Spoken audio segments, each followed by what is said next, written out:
Télévague, votre télévision communautaire, vous offre une toute nouvelle émission sur les enjeux régionaux. Nous commençons cette série avec un sujet qui touche directement la population ou indirectement, la pénurie de main-d'œuvre. Bien entendu, les employeurs sont les premiers touchés, eux qui peinent à retenir leurs travailleurs et surtout à en recruter de nouveaux. Nous, ici à la ferme Bourdage, c'est sûr qu'on vit des défis au niveau du recrutement de main-d'œuvre. Je dirais c'est annuellement. Si on recule de 20 ans, on n'aurait pas dit qu'aujourd'hui, on recrute des gens de l'extérieur. Ça nous prend 39 travailleurs étrangers pour combler aux besoins dans le fond de la main-d'œuvre au niveau de la cueillette. C'est présentement le tiers de notre masse salariale. C'est quand même majeur.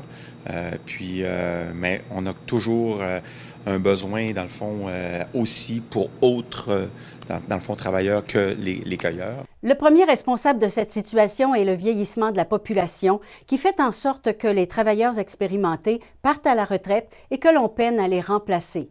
Mais d'autres facteurs sont en cause aussi. Les fameuses retraites, 55 ans, 58 ans, 60 ans, ça apparaît. Puis il y en a plusieurs qui sont à la retraite, c'est des jeunes retraités. Il peut y avoir différentes problématiques. Oui, il y a le vieillissement de la population. Ça, c'est un facteur. Il y a dans le fond, les familles sont moins grandes qu'avant. Fait que les enfants sont moins... Il y a moins d'enfants par famille. Fait qu'avant ça, les enfants, plus d'enfants, plus de potentiel de jeunes qui viennent travailler. Les efforts de recrutement sont trop récents ou sont restés vains et les résultats décevants. Mais ça fait quand même 10 ans qu'on en parle. Mais on ne s'est jamais ajusté. Puis on n'est pas au bout de nos peines. Parce que dans 5 ans, 10 ans, ça va peut-être être pire. Les conséquences sont énormes pour les entreprises, entre autres pour celles qui traitent des produits périssables, si bien que l'on doit maintenant recruter des travailleurs saisonniers étrangers, comme à la ferme Bourdage à Saint-Siméon. Les gens sont peut-être désintéressés aussi vraiment au travail manuel, le travail qui est vraiment exigeant. On travaille à 4 pattes, les gens ont des positions qui sont quand même assez, je dirais, difficiles. Puis on demande aux gens, nos cueilleurs, dans le fond, entre autres, de travailler 10, 11, 12 heures par jour. C'est quand même beaucoup d'heures. Si bien que l'on doit maintenant penser à de nouvelles façons de faire. On a vu apparaître depuis quelque temps des caisses enregistreuses automatisées dans certaines épiceries de la région et dans les domaines où cela est possible, comme les commerces de détail, on diminue même le nombre d'heures, voire de jours d'ouverture au public. C'est un défi au niveau du développement de l'entreprise, dans le sens que si on veut augmenter notre chiffre d'affaires, ça nous prend en contrepartie plus de main-d'œuvre. Il faut travailler peut-être à mécaniser certains postes de travail pour essayer de diminuer cette problématique-là au niveau des emplois. Pierre Bourdage nous a aussi parlé d'une partie de sa main-d'œuvre qui travaille à la transformation de ses produits et qui est en partie assez âgée. Une chance qu'on a des travailleurs aînés ici en passant. Je pense qu'il va falloir favoriser de les maintenir au travail un peu plus longtemps. On a beaucoup de gens au niveau de la cueillette, de l'équeutage, au niveau de l'emballage, des préparations d'emballage, de la supervision, qui travaillent ici, puis que même dans la cuisine, au niveau de la transformation, si on ne les aurait pas, on aurait une grosse problématique. Fait que des gens ça peut aller jusqu'à 80 ans ici, là, puis même j'ai vu 82 qui vont ils vont être dans une position assise, ils ont encore une bonne santé, puis ils sont capables d'équeuter des fraises, préparer de l'emballage.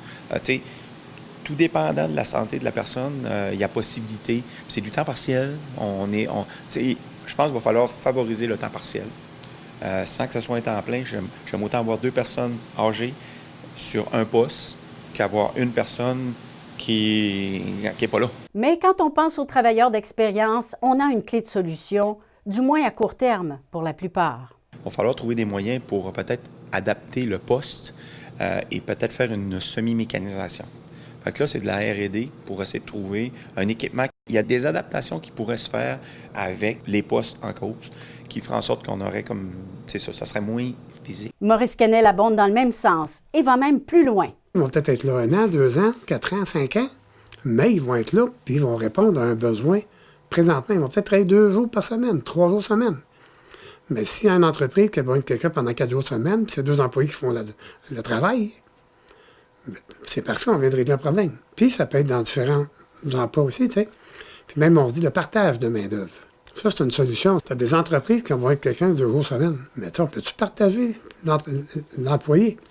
Même si c'est dans le même domaine. Il y en a qui ont un petit peu peur de ça en disant, ben, il va-tu rapporter des choses qui se passent chez nous à l'autre? C'est pas ça qu'on... Tu sais, quand on dit l'entraide, là, dans le milieu du travail et partout, c'est de même qu'on fait des sociétés qui sont fortes. Dans le milieu de l'enseignement, on a procédé différemment pour fidéliser des employés. Tout le monde, on essaie d'attirer du monde ici, puis on essaie de mettre toutes les mesures en place pour faire de la tâche ou de l'emploi le plus bel emploi possible. Nous, comme employeurs, l'année passée, on a bonifié plusieurs tâches. Il y a des employés à temps partiel qui étaient chez nous, mais au niveau du personnel de soutien, on a mis 31 postes à temps plein. On a pris 31 postes qui étaient à temps partiel, on a dit, ces gens-là, on a peur de les perdre, on va mettre ces postes-là à temps plein. La pénurie de main-d'œuvre qualifiée est inquiétante, mais ne se fait encore sentir qu'au niveau de la suppléance. Cependant, les pires casse-têtes sont envisagés. Il y a des tâches d'enseignants cette année qu'on a dit, bon, ben, on va rajouter 2 heures à cette tâche-là. La direction de l'école va donner une tâche de 2 heures de plus à l'enseignant, mais on va garder l'enseignant, il va être permanent. Au bout de 2 ans, il va être permanent, puis il va rester chez nous, puis il va s'investir pour les 20 prochaines années, pour les 15 prochaines années. Ça fait que c'est ce qu'on fait. On essaie de mettre des mesures en place pour mettre notre monde dans Watt, pour que les conditions soient les meilleures possibles pour qu'il reste, qu'il demeure, qu'il s'intègre dans la société, qu'il paye des taxes, puis qui aide à son village à grandir, puis aide à l'élève qui est chez nous à réussir le mieux possible. N'empêche, il faut aussi recruter. Les élèves sont bien entourés. Il y a 2 ou 3 ans de ça, on avait du personnel dans nos classes, on avait des gens sur nos listes de rappel, on avait des gens légalement qualifiés sur nos listes de rappel, on avait même une liste de rappel pour le personnel non légalement qualifié, qu'on allait piger quand on n'avait plus personne sur nos listes légalement qualifiées. Mais là, présentement, il y a du monde dans toutes les classes, mais on n'a personne sur nos listes. Il n'y a personne qui attend, il n'y a personne dehors pour faire de la suppléance. Là. Ça fait qu'on vit des problèmes le matin. Un enseignant appelle, c'est normal, un enseignant ou un personnel de soutien appelle, mon enfant est malade, je peux pas rentrer, je suis malade, je peux pas rentrer, la grippe, ça peut être n'importe quoi. Mais là, à 7 heures le matin, on cherche vite, puis on trouve pas toujours quelqu'un pour rentrer dans la classe à 8h ou à 8h05. Les suppléances qui sont non planifiées, là, ça, c'est assez difficile à combler. Ça m'inquiète un peu. Je pense que c'est 26% de nos employés. Je disais tout à l'heure, on a autour de 1100 employés. 26% de nos employés, donc c'est 1 sur 4, là, qui a plus de 50 ans. Ça fait que ces gens-là vont sortir à la retraite d'ici une dizaine d'années. Et de moins en moins de jeunes entreprennent des études en enseignement. C'était la collation des grades à l'Université du Québec à Rimouski la semaine dernière. Il y avait 5 finissants en préscolaire primaire. Bas-Saint-Laurent-Gaspésie, on est 7 commissions scolaires. Il n'y a pas un enseignant pour chaque commission scolaire, là. Et il n'y a pas des besoins criants qu'en enseignement comme tel. Comme là, présentement, on cherche des psychologues, on cherche des secrétaires, on cherche des enseignants en formation professionnelle, on cherche des enseignants en électricité, des enseignants en soutien informatique. On cherche toutes sortes de suppléants au primaire, au secondaire. C'est plus au primaire que si on a besoin de suppléance présentement, mais on les trouve, mais on travaille tellement pour les trouver. Bon, avant, on sautait sur le téléphone, puis en dedans de 5 minutes, c'était réglé. Là, c'est des fois 2 jours, 3 jours, puis c'est pas évident à trouver. On comprend bien qu'en éducation, comme dans bien des domaines, il n'est pas question de baisser les exigences pour contrer les difficultés de recrutement. Dans toutes les catégories de personnel présentement, là, la problématique qu'on vit, c'est de trouver du monde légalement qualifié. Pour travailler dans une commission scolaire, dans une école, dans un centre de formation professionnelle, centre d'éducation des adultes, il faut être légalement qualifié. Il faut avoir un permis d'enseignement, un brevet d'enseignement. Si on ne l'a pas, ben on s'inscrit dans un processus de formation qui peut durer jusqu'à 4 ans. C'est assez laborieux comme travail. On ne peut pas aller chercher n'importe qui sur la rue pour venir travailler chez nous. Présentement, depuis 2 semaines, il y a des nouvelles mesures en place. On peut rappeler les personnes retraitées. Les personnes retraitées, c'était difficile de les rappeler pour travailler dernièrement parce qu'il y avait certaines conditions qui pouvaient les pénaliser. Là, maintenant, c'est possible. Donc, c'est une avenue qu'on regarde. Regardons maintenant les moyens de recrutement. Partout, on utilise des moyens de recrutement modernes, comme les réseaux sociaux, et on revoit ces pratiques sous un nouvel angle. On fonctionne avec du recrutement au niveau du CLE. On fait des annonces au niveau CLE, Facebook. On rencontre, dans le fond, les employés ici. Ça peut être la recherche à travers l'équipe de travail. Connaissez-vous quelqu'un? Puis c'est beaucoup de réseautage, dans le fond. On fait des annonces aussi à la radio, CHNC, SUFM. Puis on fait de la recherche, il y a Horizon Emploi aussi qu'on sert aussi, dans le fond. On essaie d'utiliser tous les médias, tous les moyens possibles pour faire en sorte de retrouver nos gens. Puis généralement, ça fonctionne bien. Mais des fois, c'est plus difficile. Ça dépend des postes. Comme pour les cueilleurs, bien, ici, localement, bien, on utilise Ferme, dans le fond, qui travaille avec nous autres en collaboration pour aller chercher des travailleurs étrangers. On utilise différentes possibilités. Il y a l'UPA qui travaille avec nous aussi là-dedans, puis nous donne un coup de main pour le recrutement au niveau de la main-d'œuvre. La Chambre de commerce de la Baie-des-Chaleurs est en train de revoir ses outils de communication pour aiguiller les employeurs vers les ressources. Une infolettre et un site web revampé, entre autres. Et Maurice Quesnel, le directeur général, martèle son appel pour que les entreprises accueillent mieux les jeunes et comprennent leurs valeurs et leurs aspirations. La Chambre de commerce a participé au printemps dernier à la tournée Défi main-d'œuvre dans chacune des MRC de la Gaspésie avec le Conseil régional du département du travail pour expliquer aux entreprises comment bien se vendre. Des entreprises se sont rendues compte qu'elles devaient changer leur façon de faire et tenir compte de la qualité de vie qu'elles offrent.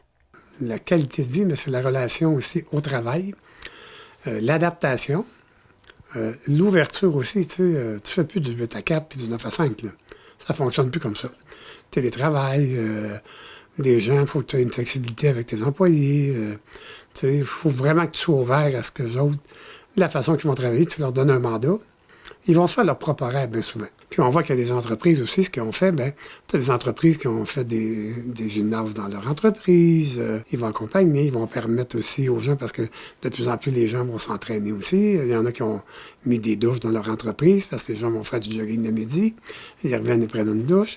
Fait qu'il y a plein d'ouvertures comme ça qui se font. Bien vendre ce qu'on a comme emploi aussi. Les gens s'imaginent qu'en Gaspésie, les emplois sont pas si bien payés que ça. Ce qui n'est pas vrai, parce qu'on a de très bons emplois, très bien rémunérés, etc. En fait, ce n'est plus l'employeur qui reçoit en entrevue. Ce sont les candidats qui passent les entreprises en entrevue pour voir lesquelles se rapprochent le plus de leurs attentes. On a vraiment un travail de fond à faire pour les attirer ici, de bien vendre aussi les emplois qu'on a. Puis je pense que chaque entreprise aussi doit maintenant vendre son entreprise. Pourquoi que les gens devraient venir travailler ici? Qu'est-ce qu'on a à offrir, mais qu'est-ce que l'entreprise a à offrir? Et aux employeurs qui veulent bien embaucher des jeunes, mais qui les voudraient déjà avec un long CV, Maurice Quesnel dit ceci.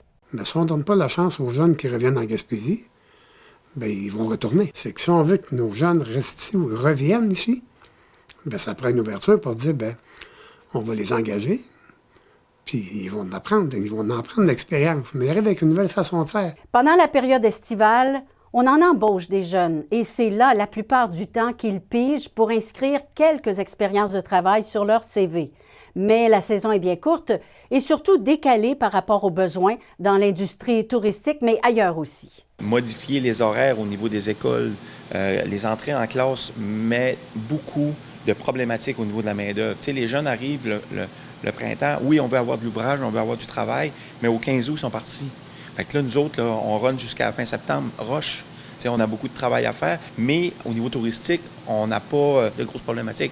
Fait que, il pourrait y avoir un décalage qui pourrait être regardé. Les employés viennent fatigués, brûlés, fatigue égale erreur. Puis tout le contexte fait que je pense qu'il y a une modulation à faire, surtout dans des régions touristiques comme la nôtre. Une solution complémentaire à la pénurie de main-d'œuvre est l'accueil de travailleurs étrangers. Pour vraiment s'ouvrir vers l'immigration. Je pense que le gouvernement actuel, avec l'immigration au Québec, a maintenant un agent dans chacune des régions pour faciliter la tâche. Puis le nouveau site qui est ouvert, Arima, qu'on appelle, il faut s'ouvrir aussi vers l'immigration, puis vers le recrutement. Moi, à la Chambre de commerce, on a une ouverture maintenant, je suis en contact avec quelqu'un en Normandie. Pas de barrière de langue. On sait que le chômage en France est assez élevé. Mais parfois, certains paliers de gouvernement compliquent les efforts. On a vu ces derniers jours le gouvernement provincial faire finalement volte-face dans le dossier du programme de l'expérience québécoise, le PEC, qui aurait causé le renvoi de centaines d'étudiants étrangers, dont certains étaient en fin de formation et avaient tout laissé derrière eux pour s'établir définitivement au Québec. Et il n'y a pas qu'au Québec qu'un outil s'avère souvent une difficulté supplémentaire pour les employeurs.